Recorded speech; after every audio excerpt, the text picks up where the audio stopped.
Hi friends, இன்றைக்கி நம்ம motivational ஸ்பீச்சில் என்ன பார்க்க போகிறோம்னா, பணமும் பதவியும் நமக்கு நிறைய பேருக்கு வந்த அப்புறம் நிறைய பேருக்கு ஏற்படுவது ஒரு பார்வை குறைபாடு. ஏன்னா நமக்கு உதவியவர்களே நம்ம வந்து மறந்து போயிடுறோம். நம்மளை வந்து கை தூக்கி விட்டவங்கள நம்ம வந்து மறந்துடுறோம். பணம் பதவி வந்த பிறகு வாழ்க்கைக்கு பணம் அவசியம். ஆனால் பணம் மட்டுமே வாழ்க்கை இல்லை. அந்த பணம் என்ன சொல்ல, பணம் பாதாளம் வரை பாயும், பணம் பத்தும் செய்யும், இந்த மாதிரி நிறையா சொல்லியிருக்காங்க. ஆனால் நம்ம நிறைய பேருக்கு என்ன, அந்த பணம் பதவி வந்தோடனே நம்மளை வந்து கை கொடுத்து தூக்கி விட்டவங்கள நம்ம மறந்துடுறோம். அதே மாதிரி சில நேரங்களில் நம்ம என்ன பண்ணுறோம், அந்த அன்பை வந்து நம்ம புரிஞ்சுக்கிறவங்க, நம்மளை பற்றி புரிஞ்சுக்கிறவங்கக்கிட்ட நம்ம வந்து ஓவராக அன்பு கொடுக்குறோம். அது வந்து வேஸ்ட்டு தான். ஸோ நம்பிக்கை, எல்லாத்துலேயுமே வந்து நம்பிக்கை வேணும் நமக்கு. அந்த நம்பிக்கை தான் எல்லாத்துக்குமே வந்து ஒரு ஆணிவேர். அந்த நம்பிக்கையை மட்டும் நம்ம எப்போயுமே இழக்கக்கூடாது. இந்த உலகின் 6 சிறந்த மருத்துவர்களில் தன்னம்பிக்கை, இந்த 2 கையுமே நமக்கு இல்லாத போது ரொம்ப ரொம்ப முக்கியமாக தேவைப்படுவது இது தன்னம்பிக்கை. உலகின் 6 சிறந்த மருத்துவர்கள்: சூரிய ஒளி, டயட், ரெஸ்ட்டு, உடற்பயிற்சி, தன்னம்பிக்கை, நண்பர்கள் இருக்காங்க.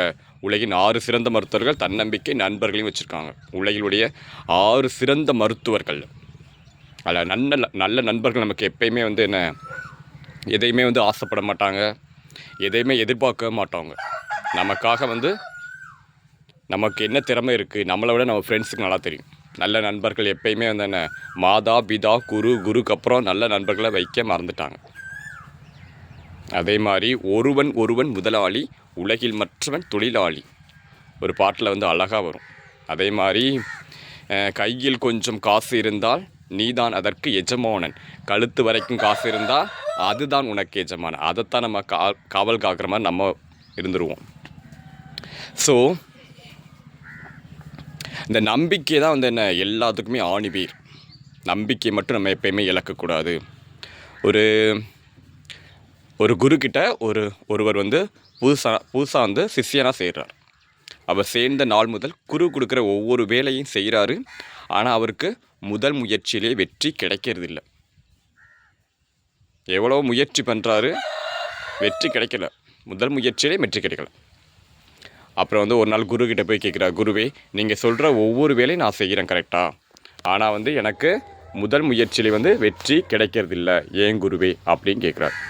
அதுக்கு அந்த குரு சொல்கிறாரு, அவனுக்கு ஒரு கதையை சொல்கிறார். எப்படி ஒரு கிளி சோசியக்காரன் கிளியை வந்து புதுசாக பிடிச்சிட்டு வரும்போது என்ன பண்ணுவான், அந்த கிளியுடைய ரெக்கையை வெட்டிடுவான். அந்த கிளியினால் பறக்க முடியாது. அந்த கிளி வந்து எவ்வளோ முயற்சி பண்ணும், ரொம்ப நாள் வந்து முயற்சி பண்ணிகிட்டே இருக்கும் பறக்கிறதுக்கு. ரெக்கை இல்லாதனால அதனால் பறக்க முடியாது. கொஞ்ச நாள் போனால் ரெக்கை வந்து முளைச்சிடும். ஆனால் வந்து அது நம்பிக்கை இழந்ததுனால அந்த கூண்டை திறக்கும்போது ஒரு சாதாரண மனுஷன் மாதிரி நடந்து வரும், சாதாரண மனுஷன் மாதிரி உள்ளே போயிடும். அதனால் பறக்க முடியும். ஆனால் அந்த நம்பிக்கை இழந்து விட்டது. அதனால் ரெக்கை இருந்தாலும் அது பறக்க நினைக்காது. நம்பிக்கை இழந்ததுனால ரெக்கை இல்லாத நமக்கு இல்லையோ அப்படி தான் நினச்சிக்கிறேன் எப்பயுமே. அதனால் நம்ம வந்து நம்ம மேலே ஃபஸ்ட்டு நம்பிக்கை வைக்கணும். நம்மளால் இந்த காரியத்தை சாதிக்க முடியும். எந்த ஒரு காரியத்துலேயும் பதட்டம் இல்லாமல் நம்ம வந்து செய்யணும். இப்போல்லாம் நமக்கு வந்து நிறைய வந்து அன்சப்ஸ்கிரைப் வந்துகிட்டே இருக்குது, பேடு கமெண்ட் வந்துகிட்டே இருக்குது. நம்ம ஃப்ரெண்ட்ஸுக்கு நிறைய பேருக்கு தெரியும், நம்ம ஃப்ரெண்ட்ஸ் நிறைய பேருக்கு தெரியும். நான் வந்து டெய்லி சொல்லிகிட்ருக்கேன், அன்சப்ஸ்கிரைப் வந்துகிட்ருக்கு. ஒரு 3 நாளாக வந்து தொடர்ந்து வந்து நமக்கு அன்சப்ஸ்கிரைப் பண்ணிட்டே இருக்காங்க. ஒரு இன்றைக்கி கூட ஒரு 2 பேர் வந்து அன்சப்ஸ்கிரைப் வந்துச்சு. அதுக்கு முன்னாடி ஒரு 3 பேர் அன்சப்ஸ்கிரைபு, அதுக்கு முன்னாடி ஒரு 3 பேர் வந்து அன்சப்ஸ்கிரைப் வந்துட்டு தான் இருக்குது நமக்கு. அப்போ நம்ம பேடு கமெண்ட் அன்சப்ஸ்கிரைப் வர நமக்கு என்ன, உனக்கு பின்னால் இருந்து விமர்சனங்கள் அதிகமாக வருதா, நீ பயப்பட தேவையில்லை, நீ வந்து முன்னேறி சென்று கொண்டிருக்கிறாய் அப்படின்னு ஒரு அண்ணர் சொல்லியிருக்கார். அதே மாதிரி இந்த நம்பிக்கை தான் அந்த குரு அவனுக்கு என்ன கற்றுக் கொடுக்குறாரு, நம்பிக்கை தான் எல்லாத்துக்கும் முக்கியம். நீ நம்பிக்கையோட உன் மேலே நம்பிக்கை வச்சு எந்த ஒரு காரியத்தையும் பதட்டம் இல்லாமல் பொறுமையாக நிதானமாக செய், கண்டிப்பாக உனக்கு வெற்றி கிடைக்கும் அப்படின்னு சொல்கிறாரு. அப்போ அதே மாதிரி பண்ணுறான், அவனுக்கு முதல் முயற்சியிலே வெற்றி கிடைக்குது. இந்த நம்பிக்கை தான் எல்லாத்துக்கும் என்ன, ஆணி வேர் மாதிரி. ஒரு மரத்துக்கு வேர் மாதிரி, வேரே போயிடுச்சுன்னா மரம் சாஞ்சிடும். அதே மாதிரி தான் நம்பிக்கை. நம்ம மேலே ஃபஸ்ட்டு நம்பிக்கை வைக்கணும். நமக்கு அதே மாதிரி நம்ம மேலே நம்ம வந்து செல்ஃப் வைக்கணும், கான்ஃபிடென்ஸ் எல்லாமே இருக்கணும். செல்ஃப் ரெஸ்பெக்ட் நம்ம கொடுக்கணும். அப்போ தான் நம்ம வந்து மற்றவங்க வந்து மதிப்பாங்க. நம்ம மேலே சுயமரியாதை நமக்கு வேணும். மரியாதையும் சுயமரியாதையும் தன்னை இரு கண்களாக கொண்டு வாழ்ந்தவர் யார்? பெரியார். அதே மாதிரி இன்னொன்று வந்து ஒரு நம்பிக்கைக்கு பெஸ்ட்டு ஸ்டோரி நான் ஏற்கனவே சொல்லியிருக்கேன். ஒரு வேட்டைக்காரன் என்ன பண்ணுறான், அந்த குட்டி யானை வர இடத்துலலாம் குழியை தோண்டி வச்சிட்றான். அந்த குட்டி யானைகள் அதுக்குள்ளே விழுந்தப்புறம் அந்த குட்டி யானையை கொண்டு வந்து அது காலில் வந்து சங்கிலியால் கட்டி போடுறான். அதே குட்டி யானை பெருசாக வளர்ந்தப்புறம் அதுக்கு வெறும் கயிற்றால் தான் கட்டி போடுறான், கயிறு. இதை வந்து ஒரு நாள் அந்த அந்த நாட்டுடைய மன்னர் வராரு, அங்கே பார்க்குறாரு, என்ன நீ வந்து குட்டி யானைகளுக்கு சங்கிலியால் கட்டி போயிட்டுருக்க, ஆனால் வளர்ந்த யானைக்கு கயிறால் கட்டி போயிருக்க, அந்த வளர்ந்த யானை அந்த கயிறு இழுத்துட்டு போயிடாதா? அப்போ அந்த வேட்டைக்காரன் சொல்கிற இருக்கவங்களேன், அந்த குட்டி யானை வந்த புதுசில் அது ஒரு சொந்த இடத்துக்கு போகிறதுக்காக எவ்வளோ வந்து முயற்சி பண்ணிகிட்டே இருக்கும். அது காலில் வந்து சங்கிலி இருக்கனால அதனால் இழுத்துட்டு போக முடியாது. அதே வளர்ந்தப்புறம் அது நம்பிக்கை இழந்திருக்கும். இன்னமும் இந்த பெரிய யானை என்ன நினைக்கும், இன்னமும் நம்ம காலில் சங்கிலி தான் இருக்குது, நம்மளால் இழுத்துட்டு போக முடியாது அப்படின்னு தான் நினச்சிட்டே இருக்கும். ஸோ நம்பிக்கை இழந்தனால என்ன, அதனால் இழுத்துட்டு போகும். அந்த பெரிய யானையால் அந்த காலில் உள்ள கயித்தை இழுத்துட்டு போக முடியும், ஆனால் வந்து அது முயற்சி பண்ணாது. நம்பிக்கை இழந்தனால முயற்சி பண்ணல. நம்பிக்கை இருந்தால் தான் வந்து முயற்சியை நம்ம பண்ண முடியும். நம்ம மேலே நம்பிக்கை இருந்தால் தான் அந்த முயற்சி வரும். முயற்சி தான் வந்து என்ன, முயற்சி என்ற ஒன்றை மட்டும் நம்ம மூச்சு போல சுவாசிப்போம். அப்போ நம்பிக்கையோடு நம்ம முயற்சி பண்ணால் கண்டிப்பாக வந்து கிடைக்கும். அதாவது அந்த விடாமுயற்சி என்ற ஒரு நூல் மட்டும் கரெக்டாக இருந்துச்சுன்னா நம்மகிட்ட வெற்றி எனும் பட்டம் வந்து நம்ம கண்டிப்பாக வந்து நம்முடைய வசமாக இருக்கும். அதில் எந்த ஒரு டவுட்டுமே இல்லை. ஸோ முடிஞ்ச அளவுக்கு நம்ம என்ன பண்ணணும், போராடணும். வாழ்க்கை சுற்றும் வரை பூமி, சுடும் வரை நெருப்பு, போராடும் வரை மனிதன். எப்படி பூமி சுற்றுவது நின்று விட்டால் உலகத்தில் உயிர்கள் வந்து வாழ முடியாது. அதே மாதிரி ஒரு நெருப்புனா என்ன சுடணும், அந்த நெருப்பு, அதான் நெருப்புன்னு சொல்லுவோம். அப்போ மனிதன் வந்து எவ்வளோ சாகிற வரைக்கும் வந்து எவ்வளோ போராட்டங்கள் வந்து கடந்து வரணும். இப்போ என்னுடைய வாழ்க்கையில் எடுத்துங்க, எங்கள் அண்ணன்லாம் வந்து செகண்ட் அண்ணன் இறந்துச்சு. அதெல்லாம் வந்து கடைசி வர போராட்டம் தான், சாகிற வரைக்கும். அந்த சாகிற 3 நாள் செம்ம ஒரு போராட்டம். எங்களாலே வந்து அந்த நினைக்கும் போது ஒரு ரத்த கண்ணீர் தான் அப்படி வந்துகிட்டே இருக்கும். அந்த எங்கள் அண்ணன் சாகிறதுக்கு ஒரு 2 நாளைக்கு முன்னாடி அதெல்லாம் சொன்னால் வந்து அந்த வாழ்க்கை அது கடைசி வரை வந்து போராட்டங்கள் தான். மனிதனுடைய வாழ்க்கையை வந்து சாகிற வரைக்கும் ஒரு போராட்டங்கள் வந்துகிட்டே தான் இருக்கும். என்ன தான் நம்மகிட்ட பணம் எல்லாம் வந்தாலும் ஏதோ ஒரு சின்ன பிரச்சனை, சின்ன குறை நமக்கு இருந்துகிட்டு தான் இருக்கும். எல்லாத்தையும் நம்ம வந்து சமாளித்து போயிட்டே தான் இருக்கும். சாகிற வரைக்கும் நம்ம வந்து எல்லாத்தையும் சமாளித்து நம்ம வீட்டில் போயிட்டே தான் இருக்கும். பிரச்சனைகள் நம்ம சகித்து கொள்ளாமல் நம்ம என்ன பண்ணணும், எதிர்கொள்ள துணியுங்கள். பயந்தால் வந்து நம்மளால் வரலாறு படைக்க முடியாது அப்படின்னு நம்ம யார் சொல்கிறாங்க, நம்மளுடைய முன்னாள் குடியரசுத் தலைவர் மதிப்பிற்குரிய டாக்டர் ஏபிஜே அப்துல் கலாம் சொல்கிறாங்க. பயந்தால் வந்து எந்த ஒரு வரலாறுமே படைக்க முடியாது எதுலேயுமே.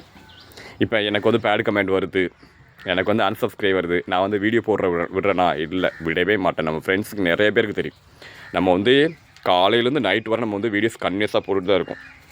அது ஷார்ட்ஸ் வீடியோவாக இருக்கட்டும், லாங் வீடியோவாக இருக்கட்டும், எல்லா வீடியோவும் வந்து நம்ம கண்டினியூஸாக போட்டுட்டு தான் இருக்கோம் ஃப்ரெண்ட்ஸ். ஸோ நிறைய ஃப்ரெண்ட்ஸ் நமக்கு சப்போர்ட் கண்டினியூஸாக கொடுத்துட்டே இருக்காங்க. அவங்களுக்குலாம் நம்ம எப்படி வந்து நன்றி சொல்கிறோமே தெரியல.